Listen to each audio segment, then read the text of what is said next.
On August 6, 1945, at exactly 8:15 in the morning, the city of Hiroshima changed forever. In a single blinding flash, tens of thousands of people were killed almost instantly. Buildings were crushed, burned, or torn apart. Silhouettes were left on stone and concrete, where bodies and objects briefly shielded surfaces from the bomb's thermal flash. The sky itself seemed to catch fire.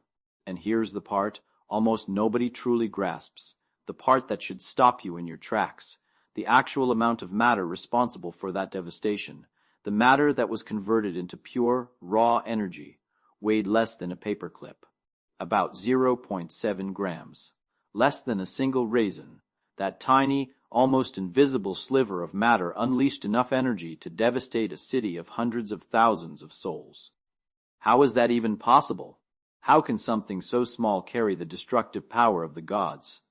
To answer that, we need to take a journey not just into the physics of nuclear weapons, but into the deepest secret of reality itself, a secret that a quiet patent clerk in Switzerland uncovered in 1905, scribbling equations between processing applications for steam valves and electric typewriters. His name, of course, was Albert Einstein, and the equation he discovered, almost as a footnote to a larger paper, would become the most famous equation in human history. E equals mc². You have seen it on t-shirts. You have seen it in cartoons. You have probably nodded along when someone mentioned it at a dinner party.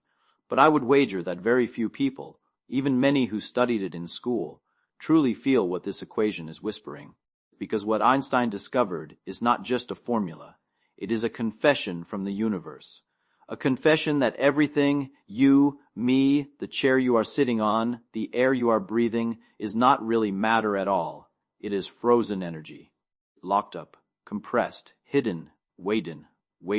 Let me put it this way. Imagine you are holding a glass of water. Just an ordinary glass of water. Heavy in your hand, cool to the touch, utterly unremarkable. Now, if you could somehow, hypothetically, convert all of the matter in that glass directly into energy, completely, with no losses, no inefficiencies, the resulting explosion would be enough to vaporize a small mountain range. One glass of water, the reason your hand is not currently being incinerated by the cosmic furnace inside your beverage, is that matter, under normal circumstances, refuses to give up its energy. It clings to it, it hoards it. The bonds inside atoms are extraordinarily stable, and breaking them open requires conditions so extreme that they almost never occur naturally on Earth. You would need the heart of a star, or you would need a very, very clever group of physicists working in a desert in New Mexico in the early 1940s. But before we get to them, let us slow down and really understand what Einstein was saying. The C in E equals mc² stands for the speed of light, roughly 300 million meters per second. That is already a staggering number. But Einstein did not just multiply mass by the speed of light. He multiplied it by the speed of light squared. 300 million times 300 million. That is 90 quadrillion. 90, followed by 15 zeros. So when you take even a tiny amount of mass and multiply it by 90 quadrillion, you get an unimaginably colossal amount of energy. The equation is essentially a brutal exchange rate. The currency of mass is worth kilo for kilo, 90 quadrillion times more than the currency of energy we are used to dealing with. 1 gram of matter, fully converted, equals roughly 21 kilotons of TNT. The Hiroshima bomb yielded about 15 kilotons. Do the math, and you arrive at that haunting number again. Less than a gram of matter vanished, transmuted, paid out as fire and shockwave and gamma rays. Now here is where most explanations stop, and here is where I want to push deeper, because the question that should be burning in your mind right now is, how exactly does matter turn into energy? What is the mechanism? Because the bomb was not made of 0.7 grams of uranium. It was made of about 64 kilograms of it. So where did the other 63.9993 kilograms go? The answer is almost nowhere. They are still out there, scattered as fission fragments, lighter atoms, radioactive debris. They were never destroyed. The trick, the magic, the terrifying sleight of hand of the universe is this. When a uranium atom splits in two, the two pieces it leaves behind, when you weigh them very, very carefully, weigh slightly less than the original atom did. Just a tiny bit less, about 0.1%. That missing mass did not go into the rubble. It did not float away as smoke. It became energy. Pure, screaming, electromagnetic and kinetic energy, racing outward at relativistic speeds. Think about that. Inside every uranium nucleus there is a kind of tension, a battle between two forces. The strong nuclear force, which glues protons and neutrons together, and the electromagnetic force, which pushes the positively charged protons apart. In small atoms like helium or carbon, the strong force wins easily. But uranium is enormous. It is the biggest naturally occurring atom on the periodic table, with 92 protons all crammed together, all repelling each other furiously. The strong force is barely holding the thing together. It is like a clenched fist that has been clenched for too long.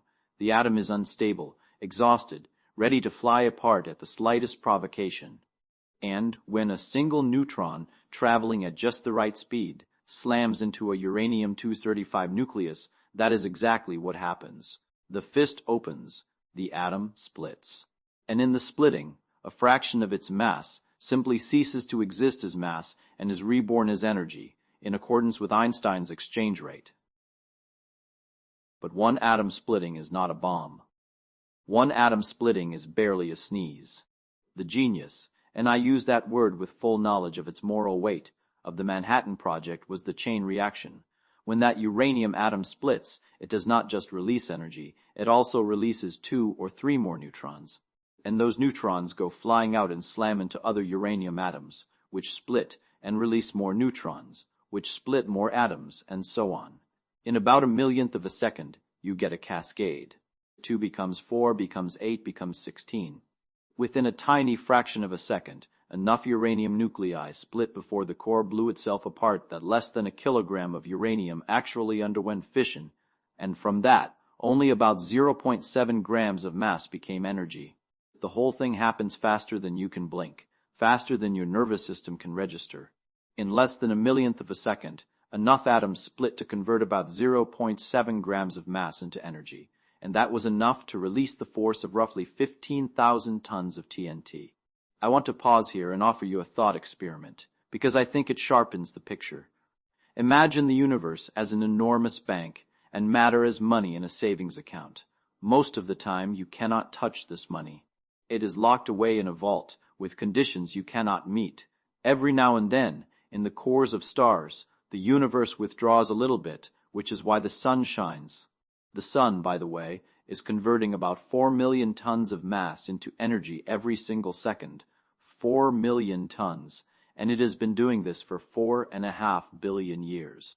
That is the same process, fusion in the sun's case rather than fission, but the same fundamental rule. E = mc², the same exchange rate. Every photon of sunlight that lands on your skin, warming you on a summer afternoon, is a tiny piece of solar mass that ceased to be matter and traveled 93 million miles to deliver its energy directly to you. You are, in a very literal sense, being touched by what used to be the substance of a star. This brings up a beautiful and unsettling realization. Mass and energy are not two different things. They never were. They are the same thing, wearing different costumes. We grew up thinking of matter as solid, permanent, the stuff things are made of, and energy as fleeting, abstract, the stuff that makes things happen.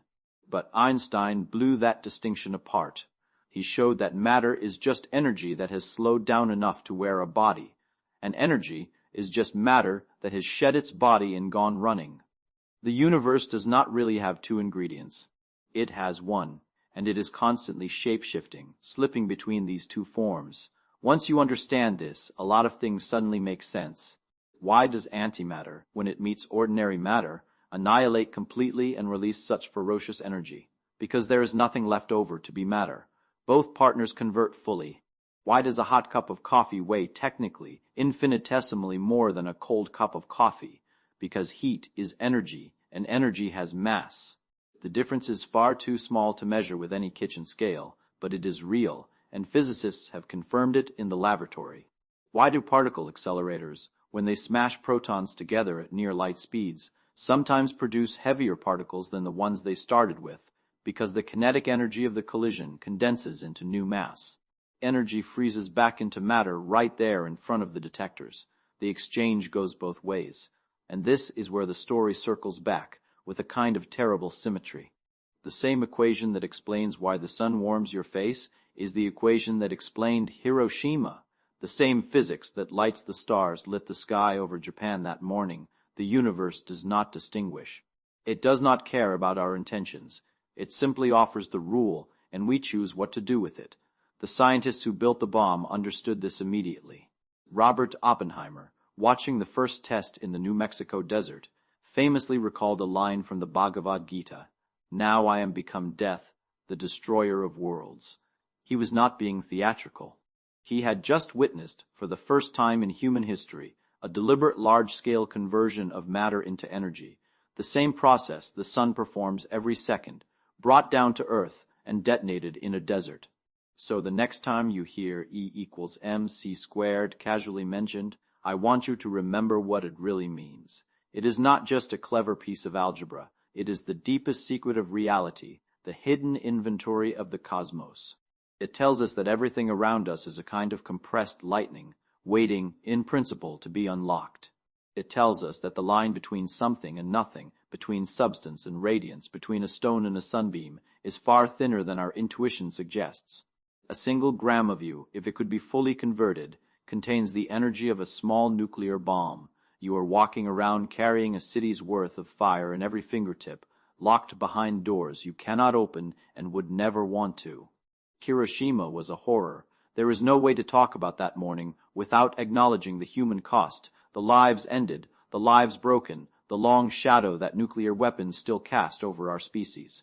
But Hiroshima was also, in a strange and terrible way, a demonstration, a proof. The universe whispered its secret to Einstein in 1905, and 40 years later, humanity shouted that secret back into the sky. And the lesson, if there is one, is that knowledge is never neutral. The same equation can warm a planet or end a city. The same 0.7 grams can be a raisin or a reckoning. What we choose to do with the secrets the universe gives us, that has always been and will always be entirely up to us.